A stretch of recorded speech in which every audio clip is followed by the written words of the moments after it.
anggap contoh mereka itu punya ekspektasi tersendiri, anggap video aku atau foto aku bakalan bagus kayak gini, aku punya keinginan untuk menghasilkan karya yang bagus, mau direct sih ribet kayak gini sih, jadinya aku bisa muter-muter di sana. Anggap contoh, preparation is the best thing.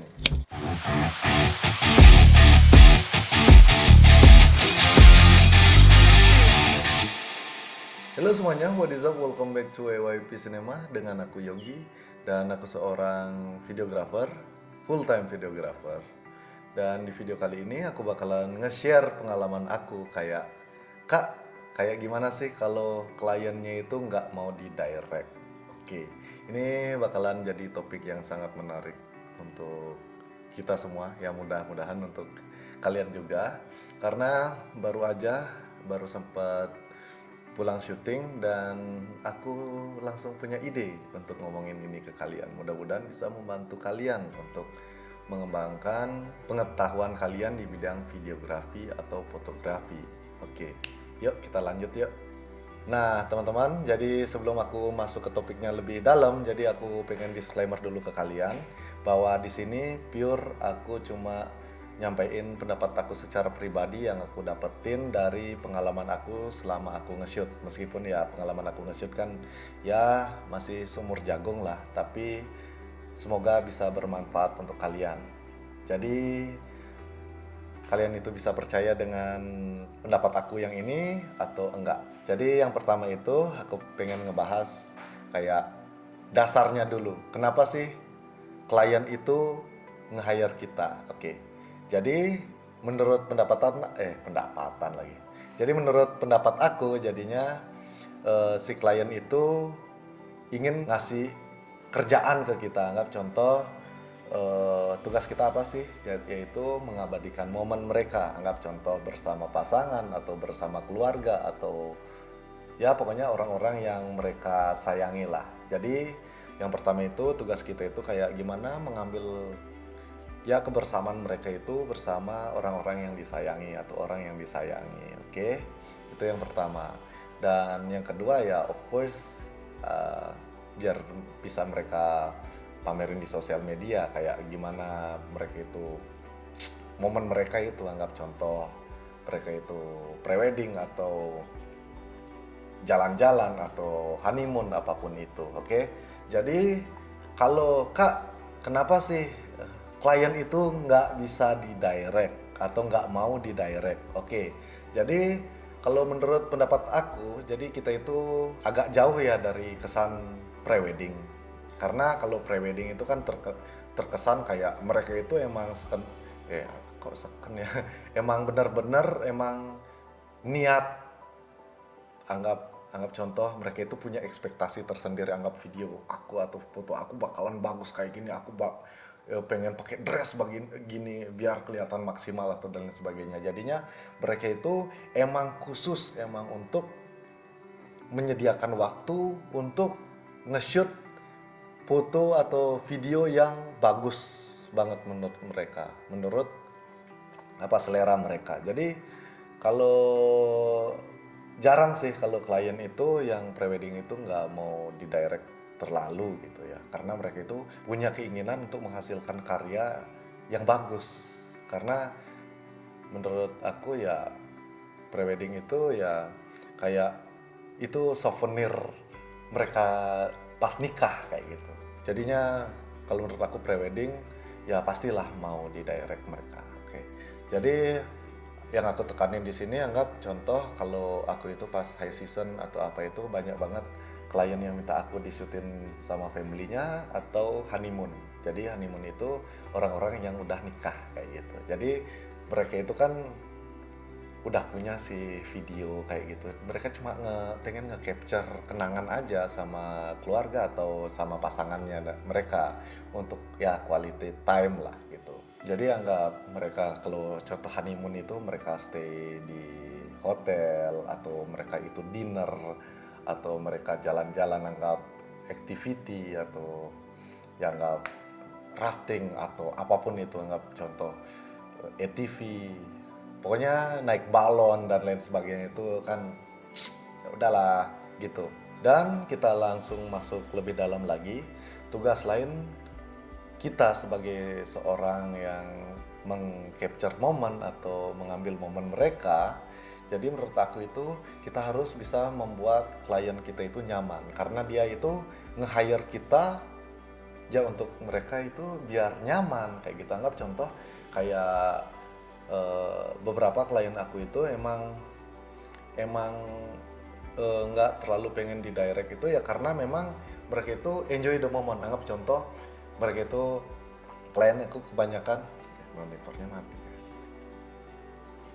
Klien aku yang honeymoon atau family itu kebanyakan mereka itu datang dari Surabaya atau Jakarta, anggap contoh. Nah, agendanya mereka itu ke Bali itu cuma untuk jalan-jalan atau quality time, apalagi sama family mereka. Kalau sama family itu kebanyakan mereka itu kayak gimana ya? Quality time, anggap contoh mereka itu ruwet banget kerja di Jakarta atau di Surabaya, itu mereka langsung jalan-jalan ke Bali untuk having fun, untuk quality time sama ya keluarga mereka atau pasangan mereka. Jadinya mereka itu cuma untuk liburan aja. Jadi kalau menurut aku ya sebagai videographer ya, jadi let it flow aja. Kayak mereka itu pengen kayak gimana, anggap contoh di shoot kayak gimana, let it flow aja, kalian nggak usah maksa. Anggap contoh kasarnya ya bilangin ya, mereka itu udah ruwet banget nih kerja di Jakarta atau Surabaya, kalian ngasih pressure lagi. Anggap contoh kayak aku itu bisa berpikir kalau aku seandainya jadi klien, aku udah selama ini udah capek banget kerja, dan pas aku jalan-jalan dicapein lagi sama videografernya, disuruh nge-shoot ulang kak, ulang lagi sekali kak, lagi sekali, aku belum dapat angle ini kak, aku belum dapat angle itu kak, aku belum dapat ini.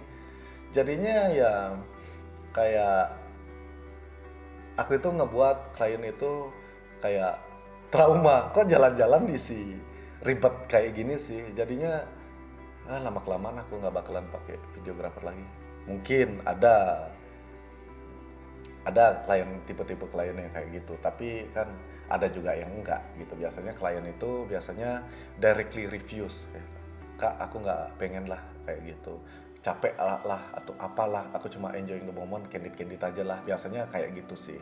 Jadinya menurut aku kita itu kayak ngeset perjanjian lah di awal dari klien, kak shootnya mau kayak gimana nih, kayak gimana, kakak ada requestan apa nih, kakak mau buat apa nih, kayak gitu loh. Anggap contoh kalau klien itu ada yang pengen emang bener-bener, kak banyakin dong foto family-nya gitu. Berarti ya kita fokusin aja, aware kita sama family-nya mereka. Jadi kita itu enggak lah, kalau aku yang ngetik ya, aku itu emang aware, kayak banyakin foto family bersama. Anggap contoh kayak apalagi zaman sekarang ya, zaman-zaman orang sibuk, jarang ketemu orang. Kalau mereka itu udah ngumpul bareng, jadi itu mereka itu kayak kebersamaan mereka itu kayak emang berharga banget. Jadi kita harus menghargai itu. Kayak anggap contoh yang satu tinggal di Medan, anggap satu tinggal di Jakarta atau gimana pun, meskipun satu kota juga kan jarang ketemu. Jadi mumpung mereka itu sama-sama jalan-jalan, ya kita harus menghargai kebersamaan mereka, quality time mereka. Dan kita sebagai videographer atau fotografer, kita tugasnya untuk mendokumentasikan itu dan memberikan mereka rasa nyaman. Oke, jangan kasih mereka pressure. Dan tapi jangan juga santai banget. Kalau kita itu kan, anggap contoh kalau aku ya dari pribadi aku, jadi aku selalu memberikan klien aku itu value yang terbaik dan hasil terbaik yang aku bisa ke klien aku. Jadi kayak gimana ya, aku tuh pengen bilang kayak setiap klien itu punya ekspektasi yang beda-beda. Anggap contoh kalau klien itu pengen nge-hire kita, kayak ngapain sih mereka itu nge-hire kita, anggap contoh, oh kak aku pengen buat reels nih kayak gini bentuknya, tolong dong syutin aku. Ya kita bisa syutin mereka sesuai ekspektasi mereka kayak gitu. Jadi menurut aku sih klien itu emang punya tujuan masing-masing untuk kita untuk nge-hire kita kayak gitu. Jadi ya ngikutin dia aja kayak gimana nyamannya kayak kayak gitu. Biasanya kalau klien itu udah nge-hire kita, jadi mereka itu punya requestan tertentu lah. Kita langsung tinggal, kalau nggak mereka yang bilang sendiri, ya kita tanyain, Kak, ini lokasinya itu kayak gini loh. Jadi kakak pengen video anggap berdua atau berbanyak, ini eh, di kasus family shooting ya.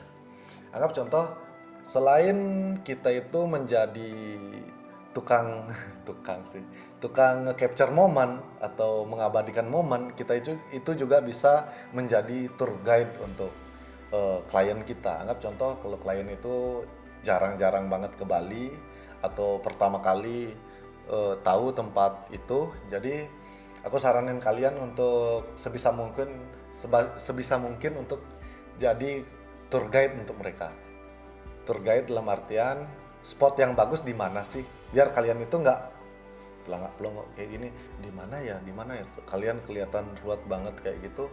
Jadi menurut aku kalian itu harus, kalau menurut aku pribadi ya harus ya tahu lah lokasi-lokasi itu. Caranya gimana? Anggap contoh kalian itu pergi ke tempat yang baru, usahain, anggap kalau aku itu pribadi spare waktu 1 jam atau 1,5 jam udah sampai di lokasi lebih dulu dari klien kita. Jadinya aku bisa muter-muter di sana, anggap contoh hotel atau villa atau ya pokoknya lokasi-lokasi tempat kita syuting. Jadi kita bisa explore kayak, oh di sini angle bagus, ini bisa dipakai eh, berdua atau gimana. Di setiap job aku selalu kayak gitu. Jadi preparation is the best thing. Jadi jangan cuma kalau menurut aku sih, aku nggak pengen kalau ngejob itu cuma mencet shutter aja. Jadi aku selalu ingin memberikan yang terbaik untuk klien yang aku shoot. Karena menurut aku klien itu rela mereka itu memberikan sedikit cuannya untuk kita, dan kita harus bisa memberikan feedback untuk mereka berupa value atau usaha yang kita berikan ke klien dengan berusaha sebaik mungkin. Oke.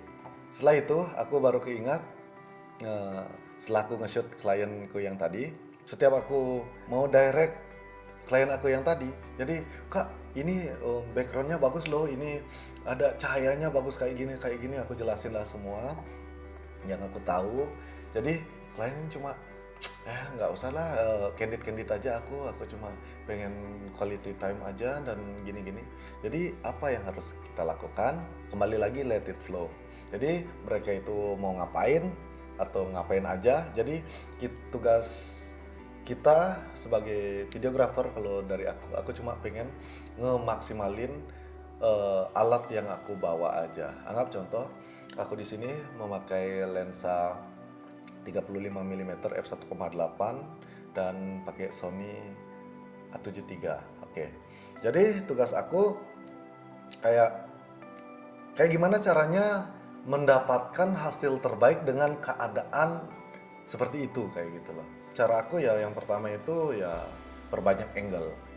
Anggap contoh, aku itu pernah jelasin di video-video aku yang sebelumnya. Jadi kalau aku itu ngambil banyak angle, anggap contoh wide, close up, medium, super close up kayak gitu. Jadi mereka itu biarin aja dah mau ngapain. Tapi kalau anggap mereka itu kebanyakan bengong kayak gini-gini, bisa kok kita bilang, kak lebih lebih semangat dong kak, lebih banyak senyum, lebih banyak interaksi sama pasangan, atau kalau enggak sama apa nah sama adiknya atau apa, banyak cerita kak, cheers kak, mereka pasti senang kayak gitu. Jadi kayak gimana ya, kita itu pengen, kalau menurut aku itu pengen memperlihatkan the best version of our clients in the camera. Jadi kayak mereka itu emang kalau pengen, anggap kalau kita itu kan anggap jalan-jalan kan terkesan kalau jalan-jalan itu kan uh, uh, gininya fun, vibes-nya itu fun. Kayak gimana sih mereka itu biar terlihat itu mereka itu sangat menikmati suasana yang mereka alami kayak gitu. Anggap contoh ketika momen itu udah jadi memori, anggap 1 tahun ke depan, 2 tahun ke depan, ada yang mereka lihat itu kayak berkesan loh. Oh dulu aku kayak gini loh, dulu kayak gini loh. Tapi kalau kita itu nggak terlalu kayak gitu caranya, anggap contoh, kak senyum dong dikit kak, senyum dong dikit kak, gitu pasti mereka mau kok. Yang aku saranin sini let it flow itu ya karena anggap jangan kalian terlalu banyak nge-shoot beauty shoot yang direct kan, kak harus di sini kak, di sini jalan dulu, terus pegangan tangan, terus cium kak, atau pelukan kak. Ya itu bagi mereka itu kayak time consuming dan kayak gimana ya, ribet aja gitu, buat capek gitu. Mereka itu datang ke sini jalan-jalan untuk menikmati suasana, bukan untuk membuat video gitulah. Jadi balik lagi ke tujuan klien masing-masing. Nah kalau klien yang jalan-jalan itu ya terbaik, baik itu honeymoon ataupun family shoot, jadi nggak terlepas dari yang namanya makan. Makannya udah pasti ya ya di tempat yang enak-enak lah gitulah. Jadi dengan view yang estetik lah pasti. Jadi di sana kita bisa ngolah lah kayak gitu. Kayak gimana sih kita itu mendapatkan gambar yang terbaik mungkin. Kayak gitu. Jadi ya kita itu ya balik lagi kayak tadi. Kita itu memaksimalkan. Kayak kalau aku sebenarnya meskipun mereka nggak terlalu suka di direct, aku sih biasanya cuma nyuruh mereka senyum atau cheers atau saling suap-suapan atau apapun itu. Ya kebanyakan dari mereka itu mau sih. Kalau family ini anggap contoh kan ada anggap ibunya atau bapaknya ada punya anak lagi, ya tinggal suapin dong adiknya, anggap siapa namanya yang anggap anaknya, oh suapin dong, atau cium mamanya atau cium papanya. Itu kayak it's okay sih, karena itu menunjukkan kehangatan keluarga yang mereka punya, anggap kayak gitu. Kalau anaknya udah malu-malu sih ya kita tinggal candid aja, kita tinggal anggap contoh kalau sesuatu yang anggap agak ruwet dikit, anggap contoh pas mereka itu ngobrol serius atau apa gitu kan, mungkin aja kan. Jadi kita itu tinggal jauhin aja, jauh-jauh aja ya, kita ngambil suasana. Kalau enggak super wide shot, anggap kita itu jauh banget, jauh kita mendapatkan wide shot. Kalau enggak waktu itu kita bisa gunain untuk nge-shoot yang namanya stock footage. Bagi kalian itu yang belum tahu stock footage itu artinya shoot suasana kayak di mana sih mereka sekarang kayak gitu. Jadi kalau di villa ya kalian itu shoot villanya, atau kalau nggak ada pantai atau gunung gitu ya kita shoot gunungnya aja kayak gitu. Jadinya itu menambah kesan kalau kita itu nggak nunjukin di video atau foto kita, di sini loh tempat kakak waktu itu anggap dinner atau jalan-jalan kayak gitu gitulah. Di setiap video aku pasti ada spill yang namanya stock footage. Jadi aku itu bisa nge-highlight lokasi di mana klien aku itu ya having fun kayak gitu. Dan pas dari kejadian yang tadi, jadi aku lumayan punya waktu luang pas anggap contoh nungguin klien lagi prepare, nungguin klien lagi di jalan, anggap contoh ganti baju atau lain sebagainya, kan lumayan spare waktunya sekitaran dapat 10 menit sampai 15 menitan. Jadi aku punya hal yang bisa aku tunjukin ke kalian itu ini. Siap. Dan segitu aja untuk video kali ini, semoga bermanfaat. Dan jika kalian memiliki saran atau pertanyaan tentang konten selanjutnya mungkin untuk di channel ini, silakan tinggal tulis di kolom komentar di bawah ini. Dan sekali lagi aku ingetin, dan di sini pure pengalaman pribadi aku, dan aku cuma ngasih pendapat aku aja tentang hal ini. Jadi kalau kalian itu punya pendapat lain tentang hal ini, kalian itu bisa ngobrolin di komen di bawah ini. So, thank you so much for watching and see you in my next video. Peace.